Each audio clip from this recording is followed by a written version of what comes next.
Want to know how to notice your ego at play? Here is part 3 of my series, Your Ego is Not Your Friend. If you don't know me by now, hi, my name is Elisa Sarmento. I'm a professional mental health, clinical expertise in addiction and behavior change.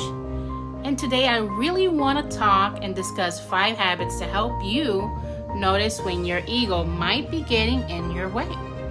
These habits are essential for personal growth and self-awareness. And just remember, recognizing these patterns is the first step to overcoming them and living a more fulfilling life. So check out my videos, subscribe to me, follow me, and like and share. Bye. Welcome everyone. Today we are going to talk about a topic that affects us all, our ego.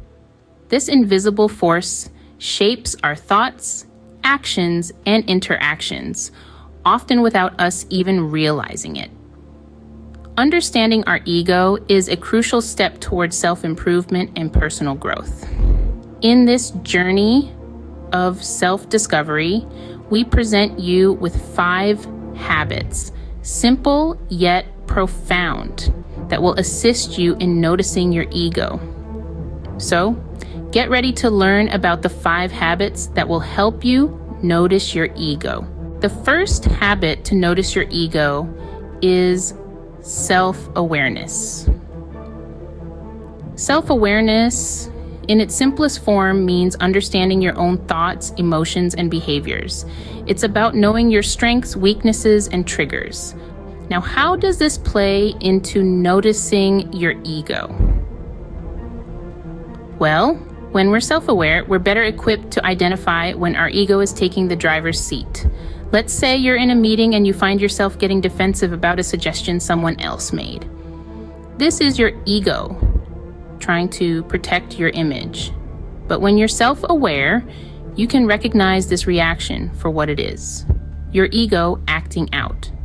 Instead of reacting defensively, you take a step back, understand that your ego is trying to control the situation, and then consciously choose a more constructive response. So, remember, the first step to noticing your ego is becoming self-aware. The second habit to notice your ego is emotion regulation. But what exactly is emotion regulation? In simple terms, it's the ability to manage and respond to an emotional experience in a manner that is socially acceptable and beneficial to you. It's about not letting your feelings dictate your reactions, but rather you being in control of them.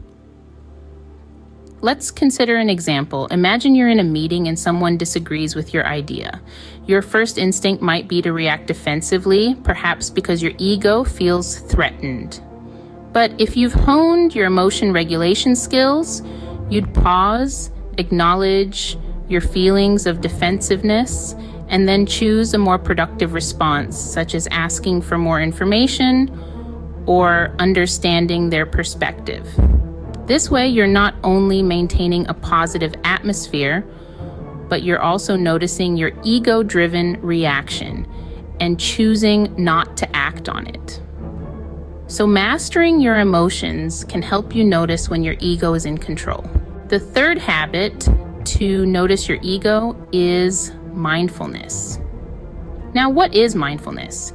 It's the practice of being fully present and engaged in the moment, aware of your thoughts and feelings without distraction or judgment. It's like tuning a radio to a clear signal, free from static.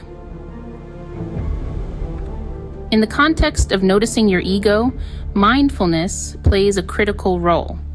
It allows you to observe your thoughts and emotions as they come and go, without getting swept away by them. It creates a space for self-awareness where you can recognize if your actions or thoughts are driven by your ego. For example, let's say you're in a meeting and you feel an urge to dominate the conversation.